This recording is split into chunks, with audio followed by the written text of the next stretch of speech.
जब कोई एक व्यक्ति के जेल जाने से बिहार बंद हो सकता है तो सत्ता भी पलट सकता है।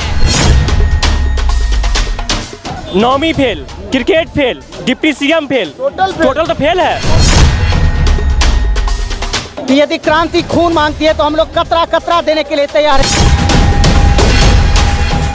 अगर मनीष कश्यप को छोड़ा नहीं गया तो हम लोग रोड प्रदर्शन करेंगे, हम लोग चक्का जाम करेंगे, हम लोग लंगा भी हो जाएंगे, हम लोग जो करना है होगा वही करेंगे। बाद में सरकार कुछ करेगा तो सरकारी पर भी होगा।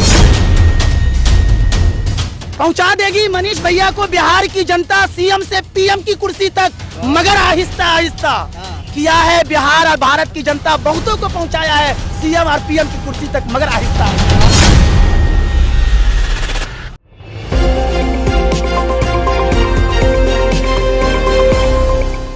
अगर क्रांति खून मांगती है तो हम कतरा कतरा देने को तैयार हैं। ये मैं नहीं बल्कि मनीष कश्यप के फैंस बोल रहे हैं। यदि क्रांति खून मांगती है तो हम लोग कतरा कतरा देने के लिए तैयार हैं। मनीष कश्यप की गिरफ्तारी के बाद युवाओं का खून खौल रहा है, उबाल मार रहा है। गांधी मैदान में चलूंगी आपको और बताऊंगी लेकर कि मनीष के समर्थन में विरोध की आंधी चल पड़ी है और इस आंधी की आंच दिल्ली तक जा पहुंची है। जी हां, दिल्ली में आपकी मुलाकात मनीष की शेरनी फैन से कराऊंगी और आपको बताऊंगी कि कैसे इस शेरनी ने बिहार सरकार की नीतियों पर और मनीष कश्यप की गिरफ्तारी पर लगाई दहाड़। रुकिए, अभी आपको ये भी बताऊंगी कि कौन है वो एक्टर जिन्होंने फेसबुक लाइव आकर बिहार सरकार, डिप्टी सीएम तेजस्वी यादव और यूपी के सीएम योगी आदित्यनाथ से मनीष कश्यप के लिए क्या कुछ कहा। इतना ही नहीं, इशारों में तेजस्वी बाबू को क्या कहा इस एक्टर ने, ये भी बताऊंगी। इस शो में आपको मनीष कश्यप के घर हुई कुर्की का सच भी बताऊंगी, जिसे सुनकर आप हो जाएंगे हैरान। आखिर मनीष के घर कुर्की के मुद्दे पर क्यों घिर गई बिहार पुलिस? आपकी मुलाकात उन लोगों से कराऊंगी जिन लोगों ने डिप्टी सीएम को खुलेआम दे दी है चुनौती। मनीष कश्यप के समर्थन में किन्नर समाज भी आगे आ गया है। किन्नर समाज ने तेजस्वी यादव से क्या कहा, ये भी आपको दिखाएंगे। नमस्कार, आप देख रहे हैं इंडी टाइम्स, मैं हूं आपके साथ अमृता चौहान। इस स्पेशल प्रोग्राम को शुरू करने से पहले आप सभी का बहुत बहुत आभार। ऐसे ही प्यार देते रहें और इंडी टाइम्स के परिवार को आगे बढ़ाते रहें। आप सभी का प्यार ही तो है जो हौसला बढ़ाता है अच्छा करने के लिए। आप सभी से रिक्वेस्ट है, अगर आप चैनल को पहली बार देख रहे हैं तो कृपया इसे लाइक और सब्सक्राइब करें, साथ ही बेल आइकन का बटन भी दबा दें ताकि मनीष कश्यप और बाकी की खबरों की नोटिफिकेशंस आप तक पहुंच जाए। तो चलिए शुरू करते हैं आज का सफर। मनीष कश्यप के समर्थन में जो विरोध प्रदर्शन हो रहा है उसकी आंच अब पूरे देश में फैल रही है। तभी तो दिल्ली में मनीष के समर्थन में इस शेरनी ने बिहार सरकार के खिलाफ जमकर जहर उगला। आप भी देखिए क्या कहा इस मनीष कश्यप की शेरनी फैन ने। जब कोई एक व्यक्ति के जेल जाने से बिहार बंद हो सकता है तो सत्ता भी पलट सकता है। मनीष कश्यप ने बलात्कार किया किसी का, रेपिस्ट थे वो, देशद्रोही थे वो, कोई आतंकवादी घटना की उन्होंने। बिहार दो ही चीज से परेशान है, एक लालू दूसरा बालू, और दोनों चीज अब बुरी तरह से इस राज्य से हटने वाले हैं। मुझे एक बात बताइए, क्या पत्रकार राज्य की सरकारी सच्चाई, देश की सच्चाई ना दिखाए तो कौन दिखाए? बिहार उनकी बाप की बपोटी थोड़ी ना है, जो मर्जी हो जिसको फंसा दो। तेजस्वी यादव क्या है, अपनी पेट से तो बाप की बपोटी लेके तो नहीं आए थे ना। आज दिखाते हैं कि उनके पास इतनी संपत्ति है। संपत्ति किसकी है? सारी जनता की तो संपत्ति है, तुम्हारी संपत्ति कहाँ से आई? तो मनीष कश्यप जी जैसा इंसान कैसे खराब हुआ? वो तो हमेशा जनता मतलब गरीबों के हित के लिए बोलते हैं, आवाज उठाते हैं। कलम के जो सच्चे सिपाही थे मनीष कश्यप, आम आवाम गरीब का जो आवाज बने थे, उसको जिस तरह से दबाने का काम किया गया, यह काफी निंदनीय है। आतंकवादी जैसा ट्रीट, एक आतंकवादी जैसा ट्रीट अगर पत्रकार के साथ किया जाए तो कौन हमारा आवाज बनेगा? कौन उस गरीब का आवाज बनेगा? कौन वो पिछड़े जगहों का आवाज बनेगा? आप हमको ये बताइए। ऐसे हुक्मरानों को मैं कह देना चाहता हूं कि एक मनीष कश्यप को जेल भेजोगे, आने वाले समय में करोड़ों मनीष कश्यप सड़क पे आ जाएगा। मनीष कश्यप को अब किन्नर समाज भी समर्थन दे रहा है। किन्नर समाज ने बिहार सरकार को खुलेआम चेतावनी दे दी है। मैं कहना चाहती हूँ कि मनीष भैया के बारे में जो कार्रवाई हुआ है उसे बंद किया जाए, और जो किया है वो गलत है, वो फालतू है, वो हम नहीं मानते वो सब चीज़ों को। का है सरकार, मेन बात है सरकार, ठीक है। सरकार ने हम लोगों के लिए कुछ किया है और ना आगे भी करेगा। चाहे हम लोग डांस करते, खुद का डांस करते, खुद कमाते, खुद खाते हैं, किसी का लेना देना हम लोग का नहीं है। तो सरकार से मेरा एक ही भी निवेदन है कि मनीष भैया को आप रिहा कर दीजिए, ठीक है। जो गरीब के लिए सोचेगा, जो गरीब के लिए करेगा, उसके लिए हम लोग भी करेंगे, आवाज उठाए। और वो हम लोग के लिए बहुत किए हैं भाई, हम लोग भी करेंगे। और अगर सरकार कुछ कार्रवाई नहीं किए तो हम लोग अपने से कार्रवाई करेंगे। मनीष कश्यप के फैंस का विरोध जारी है। मनीष के जेल जाने के विरोध में अब भोजपुरी एक्टर खेसारी लाल भी इस घटना से बेहद आहत दिखे। उनकी परेशानी उनके चेहरे से साफ झलक रही थी।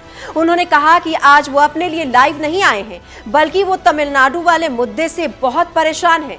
खेसारी लाल ने बिहार के CM Nitish Kumar, deputy CM Tejashwi Yadav, यहां तक कि उन्होंने यूपी के सीएम योगी आदित्यनाथ से भी इस मुद्दे पर हल निकालने की बात कही। अब जरा तमिलनाडु मुद्दे में कथित मारपीट वाले वीडियो को भले ही फेक बताया जा रहा हो, लेकिन कहीं ना कहीं हर कोई इस बात को समझ रहा है कि सच क्या है। आपको कल के एपिसोड में हमने दिखाया था कि मजदूर से मारपीट का सच क्या है। अब जब खेसारी लाल इस मुद्दे पर खुलकर सामने आए हैं और इशारों में सरकार को समझाने की कोशिश की है।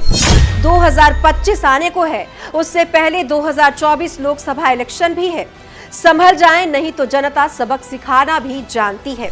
तो जो हिंदुस्तान का भाषा है, आज उसी हिंदुस्तान में हिंदी बोलने वालों पे इतनी बड़ी प्रतिबंध लग रही है, उनको मारा जा रहा है, काटा जा रहा है, जिसमें सबसे ज्यादा संख्या हमारे यूपी बिहार के लोगों की है। तो मैं बस अपने जितने भी मेरे मनोज भैया, रवि भैया, दिनेश भैया, मैं सबसे प्रार्थना करता हूं कि आप लोग प्लीज़, क्योंकि आप लोग सरकार में हैं, तो इस चीज़ को आप लोग जितना चाहेंगे तो इस सरकार से वो सरकार बात करके और हमारे हिंदी भाषा के लोगों के लिए और अपने यूपी बिहार करके खास करके लोगों की मदद हो सकती है। हमारे नीतीश चाचा माननीय मुख्यमंत्री हैं आप, और तेजस्वी भैया उप मुख्यमंत्री हैं। आप सबसे मैं रिक्वेस्ट करना चाहता हूँ कि प्लीज़ आप लोग चाहेंगे तो कम से कम ये जंग जो है बंद हो जाएगी, और उसका देन कहीं ना कहीं हम सभी हैं, क्योंकि अगर रोजगार हमारे यूपी बिहार में इतनी होती तो शायद हमें दूसरे जगह जाने की जरूरत नहीं है। तो ये विषय नहीं है, बट धीरे धीरे सारी चीज़ें हो ही रही है और होगी। लेकिन अभी जो सिचुएशन है वो बहुत दयनीय है, बहुत निंदनीय है कि वो आज अपने ही देश में अपने ही लोगों के द्वारा हिंदी बोलने पे इतनी प्रतिबंध है कि आप हिंदी बोलेंगे तो शायद उसके लिए आपको मारा जाएगा, काटा जाएगा। तो मैं सबसे जो भी सरकार में है उनसे रिक्वेस्ट कर रहा हूँ कि प्लीज़ आप लोग थोड़ा सा अगर ध्यान देंगे, क्योंकि आज आप लोगों को भी इस जनता ने ही बनाया है और यही जनता आज पीटी जा रही है।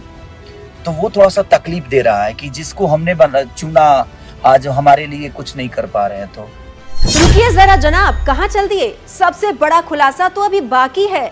बिहार पुलिस पर एक और सवाल उठ रहे हैं। सभी जगह इस मुद्दे को जोर शोर से उठाया जा रहा है कि मनीष कश्यप ने कुर्की के डर से सरेंडर किया। जी नहीं, ऐसा बिल्कुल भी नहीं है।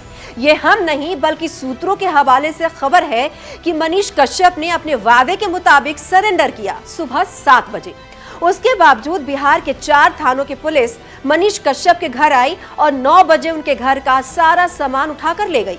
मनीष के घर में खिड़की दरवाजे तक उखाड़ कर ले गई बिहार पुलिस। एक बैग पुलिस आया, अभी लोग सो कर उठ रहे थे, तब तक हो गया कुटकी जब्ती। हम लोग पुलिस को देखे, दूसरा कुछ तो नहीं देखे, सामान लेकर जाते हुए देखे। मनीष कश्यप अपराधी नहीं है।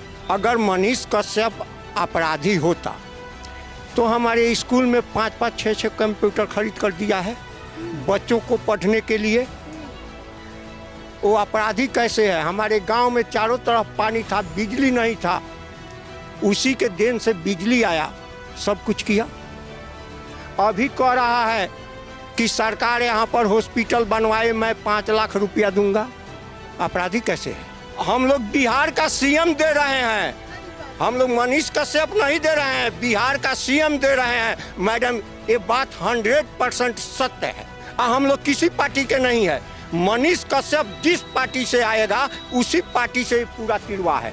बिहार पुलिस तो दावा कर रही थी कि मनीष ने कुर्की के डर से सरेंडर किया, और जैसे ही मनीष ने सरेंडर किया कुर्की रोक दी गई, ऐसा कहा गया। लेकिन ऐसा नहीं है। मनीष के घर में कुछ नहीं बचा है। अब आप ही तय कीजिए कि क्या सच है और क्या झूठ। कमेंट बॉक्स में कमेंट करें और वीडियो को लाइक और सब्सक्राइब जरूर करें। नमस्कार।